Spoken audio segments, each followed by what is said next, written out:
Shop's first try Pep Talk. With me are legendary riders Gigi, Jeremy Jones, Dave Lee, and Wolle Nyvelt. I'm honored to be surrounded by such legends. Of course, all of them have covered a little bit of different topics in freeriding, so I'm excited to ask them a few questions. If a 14-year-old park kid that grew up on icy park jumps is going to Alaska, what would you tell him? What would be your suggestion to that kid? What's your listen to your guide. Yes, that's a very good one. If the same kid, for example, Gigi would ask like, hey, I saw you did this really nice pillow jump in the natural selection. How can I do the same? What would you suggest him? I would suggest him to mount the setback for his board. So, granted, a longer nose helps you to approach such obstacles in the speedy manner. And so longer nose, setback helps. Now let's imagine the very same, it seems to be a very active Scandinavian kid. So let's think about our Scandinavian park desert who grew up on ice and now he's getting all into outdoor. Now he saw Jeremy's video parts, more video parts than I've had hot leaders. And he's thinking, that looks pretty cool. How can I become as good like this? What would be 3 of the main pro tips you could give this kid? The first one is ride to live another day. The real magic generally happens March and April. Like, if you take yourself out early, you're not going to get there. So persistence, and I would say just when it comes to free riding, like clean lines so that you can really charge, watch your slough, hit good landings, find airs into good landings, but I'll let those guys touch on that. Jumping into this, now the same kid goes to Wolle and says, I grew up on these icy park jumps, they're so hard. You landed this soft powder, it's so easy. I can do easy powder jumps. If you would take him on a powder jump, what would be your suggestion to this kid?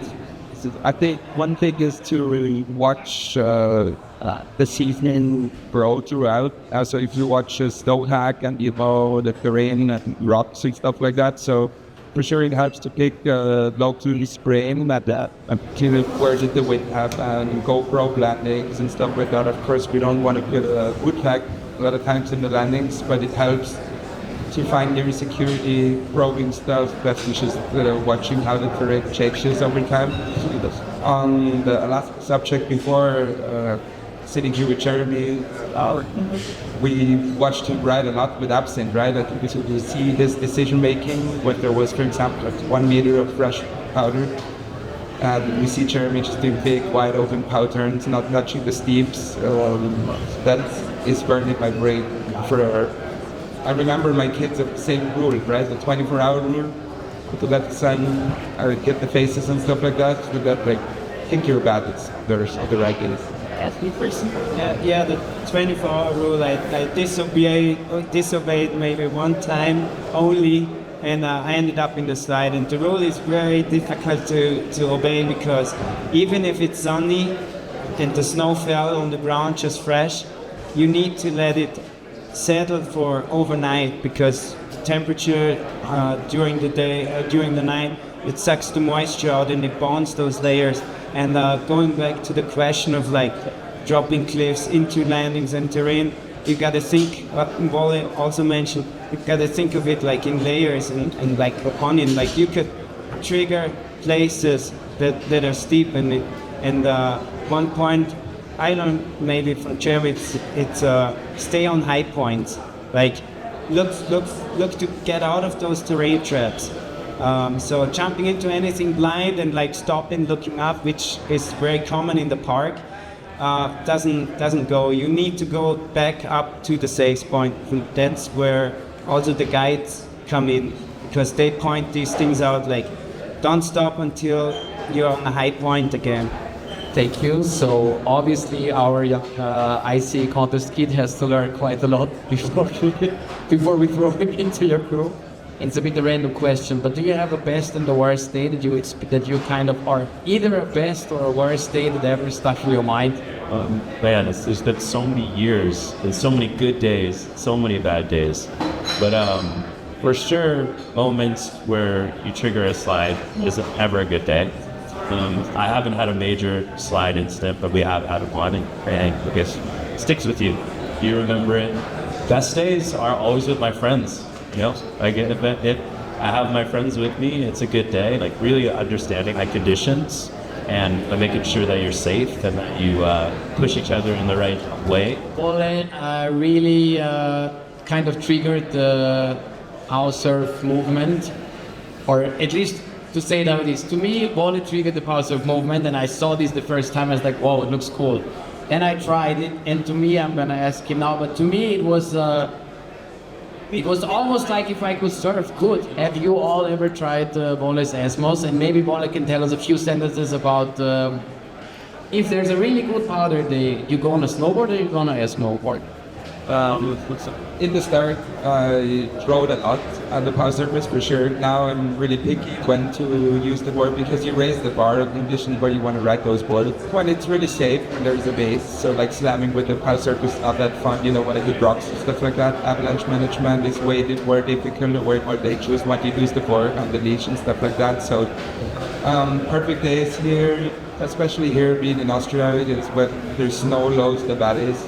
So we can take all the grass fields down to the bottom of the gondolas. You can do a couple runs on your power surfer, switch to your snowboard. Another dream day for power surfing is snowmobile, I guess, and then just have your snowshoes. Go hike, you know, play on little fields. It turns terrain you're used to into a new playground. I think that's what I really like, how it changes your eye for the mountain. You need to compliment the mountain more than to kind of destroy the mountain. So very surf inspired. Yeah, I just want to add 90% of avalanches happen during or within 24 hours after a storm. And I think having a power surfer in the quiver is essential because it snows a bunch. Everyone's frothing to get out there. It's super dangerous. And with a power surf, you can make the smallest little hill so fun. And I think we're really lucky as snowboarders to have that because I'll be in the mountains with skiers and they're really trying to push, under 30-degree terrain is generally not avalanche terrain. So power surfer makes that low angle really fun. And or a really nice pow board, and having that what we call meadow skipping, a tool that makes low angle pow super fun, eliminates the thought that I see from skiers who are like, I'm just bogging, we need to go steeper. And thanks to snowboards and pow surfers, you should be able to have a really good day in 20-degree pow with the right equipment. Right. So let's everybody give a warm round of applause for the power surfer. Speaking of the power surfer and this park kid who goes to the backcountry, that was me. And this park kid is originally from the capital of Austria, Vienna, which doesn't have any mountains at all, but what we have is small hills. And sometime in the year, these small hills get pow, and then you can take a power surfer and have fun, and I did it, so it's really fun. It also makes, to me, it really made riding everywhere accessible. You know, like even on some kind of small hills where of course we would never have avalanches, but at least you can have fun there. So that's really amazing. So another question you might have asked yourself is when all these guys are going, it doesn't matter speedboarding or out in the wild, in the field, what do they pack in their backpacks? I will show what's in my backpack. It's not as alpinism goes. With Jeremy, maybe you have some other things to add on. But if Wolle and me will go out and film, that's the usual I would bring. So let's get into it. I have a beacon, usually buried on my body, but yeah, you found me. Yeah. First aid kit. First aid kit. I do that. GoPro stick. Yeah. As you can see, Gigi uses his old kids as a free cameraman. Food, always good. Yeah, And this food has been in there since 2 weeks. now today I stole it for breakfast. Shovel probe, Mando. Night shovel with extended handle so you don't get working so much. Proper shovel. I think I forgot the water, but an essential tool, which we refer to Jesus sandals. Oh, cheese sandals. I've never heard that. How they make you walk on water. The Jesus sandals. They do, yes. They're actually super useful on saving energy, hiking in the backcountry. Best boot packs, you know, we walk up once with these. You obviously put them away after you build the jump, but you also pack in the jump with this. You don't get the big footprints on the kicker with these. You have a solid lip to take off, which is a safety aspect. So you just basically are roving with these around your takeoff, and so they are very essential. I have the lightweight version of these, work nice, and I call it a tool of the trade. Like, if you don't know these, this is a life hack. I'll just add to his, I don't really have anything more, other than I do like my hip belts, because when you're splitboarding, it's not how fast you go, it's how long you stop. So ideally your kit is set up so you could just walk really slow for long periods of time and not have to stop. So sunscreen, spark tool, scraper, strap, another scraper. Someone's always missing one. Basic first aid. I do have a little rope to help with a sled in here.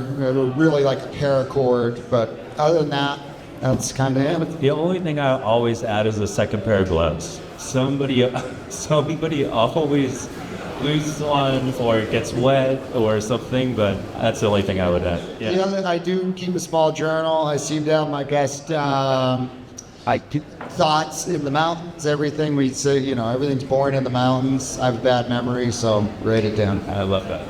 I would call extra pair of goggles just ammunition. It's when if you're hitting a kicker and you slam and you're just feeling it, and it's go in for an extra pair of goggles. But now wearing a helmet, by the way, which is converted helmet rider, I don't lose my goggles so much anymore. So that has changed. You can take off the lenses nowadays. When you go to trips like Alps or something like that, that is bring crab ones, it's nice to have, like, a lot of times you climb up chutes and they're like super punchy, slushy, whatnot. But you hit a certain point where you don't want to fall, definitely no fall zones. It's nice to have an ice axe, just the backup kit to be safe. Avalanche backpacks, airbags, or whatever you use. They're kind of standard now, right? In those backpacks. Do you use them, Jeremy?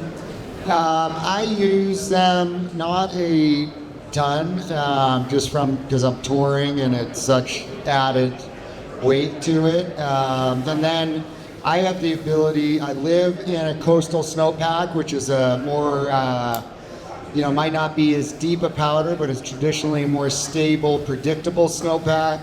And then one thing I really avoid is deep instability in a snowpack. That's where what we call spooky moderate avalanche conditions, where it's really stable, but if you do trigger an avalanche, they're really big avalanches. And depending on where you live, that can be in your snowpack for months on end. And absolutely, that is a type of snowpack that I would be having an airbag in. And now switching a bit to splitboarding in general, are you all splitboarding? What was the longest splitboard tour you ever did? Or either hours or days? I'm pretty sure we have one person here basically. I'm pretty sure it's not gonna be me. But I'm not embarrassed to say 4 hours. 4 hours, so good. Well, in the Alps, that's like 5 countries. Okay, so I was cramping that last hour. Yeah, Europe, the infrastructure is so incredible that it's tough to go more than 4 hours. Well, we do have ice mats here, so we definitely go up on trips like the Höchfugen Glacier. You ride down, you can do hover tours out of winter rooms. Yeah, but that's not as crazy. Alpine is exactly the same. It's a day trip. It's usually 4 to 5 hours, but also some resting and enjoying views. So it's not always just 4-hour push back down. It's like a lot of just touring and enjoying the day. So Jeremy, if you could tell us how long was your longest tour and which maybe one was the most memorable? Yeah, I mean, I did cross this year. I made a film about it called Ode to Muir. Did another kind of long distance point to point with Travis Rice, film called Roadless. So those were 10-day, covering a ton of ground tours, self-supported. Love the huts in Europe. Love to not have to carry the camping stuff, but it is nice to get out there. And then certain lines, can be like the mega lines. Could be a 15 to 17 hour day. We climbed a peak in Alaska called Meteorite, out of Valdez. That was a line when I first went to Alaska when I was 18. It changed my life. I definitively remember riding that line and going, there's no way I am not spending the rest of my life snowboarding on the regular. I was already on the path, but that really cemented it. And then 25 years later, I hiked it from the road with Cody Townsend. We made a little film on it, and I think that was a 17-hour day. How heavy is the pack? Like, what's the liter about? What's the weight? Well, it depends if you can get water, but water's a big heavy thing. But the technical stuff, ideally with the footwear, you kind of need to make a call. Are we bringing verts? Are we bringing crampons? Are we bringing axes, or what? You want to be pretty selective. The longer I go, the more space food I eat. I really try to not eat space food. I eat real food in the mountains. But I mean, you're a marathon runner, so when you're really worried about fitness, you tell us what you're eating, because that's what you want. Being out there for many days, it's like it's an art form, and it's like figuring out your nutrition is probably the most important, just so you can enjoy the day, so you can have the energy. And one thing I'll add to like the backcountry that a lot of great guides have taught me is you got to learn how to be lazy when you're out there too. You got to take your time, like sit down when you need to sit down, de-layer when you need to de-layer, layer back up when you need to layer up. Really just keep yourself comfortable and save your energy, because you're gonna need it. And so that's the same at marathon. It's the same with, you probably have more to speak on that, but. No, I love that. I mean, we say you sweat, you die. It's an Eskimo indigenous statement. And then the Army has a great statement, especially when we're carrying heavy packs. They're so body crushing, that we like to say, why stand when you can sit? Why sit when you can lie down? Why stay awake when you can sleep? So we're going until we can't go, and then it's like drop to the ground. We got our pad out, feet elevated, straight to the back, and really take advantage of the rest. Right on. So, ladies and gentlemen, I would say thanks a lot for all you guys' time. Thanks. That's it.